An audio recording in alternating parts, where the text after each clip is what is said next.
সবতছে ডাঙৰ কথাটো হৈছে যে এঘৰ মানুহত ইমান হোৱাইট মনি ক'ৰ পৰা ওলাইছে এঘৰ মানুহত ইমান হোৱাইট মনি ওলাই গোটেই অসমখন কিনিব পৰা হৈ গৈছে আইনখন ৰৈ যায় মাজুলী আইনখন ৰৈ গ'ল কেলে মাটি কাগজ পত্ৰখিনি ক্লিয়াৰ হোৱা নাই চৰকাৰখন চৰকাৰী ব্যৱস্থাটো গোটেই মেচিনাৰীটো আজি ব্যৱহাৰ হৈছে এটা পৰিয়ালৰ সম্পত্তি বৃদ্ধি কৰাত আৰু হোৱাইট মনি অভাৱনীয়ভাৱে বৃদ্ধি পাইছে ব্লেক মনিটো তেখেতৰ গুৰিত নাই তেখেতে ব্লেক মনি চাকিলে দেখাও নাই চিনিও নাপায়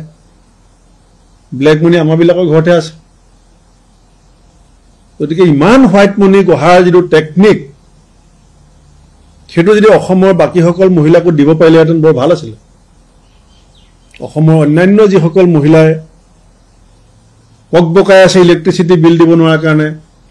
ল'ৰা ছোৱালী এডমিশ্যন ফিজ দিব নোৱাৰাৰ কাৰণে বয় বস্তুৰ দাম বৃদ্ধি হোৱাৰ কাৰণে চাহ শ্ৰমিকৰ মাত্ৰ 50 টকা এটা হোৱাইট মনি বৃদ্ধি নাপায়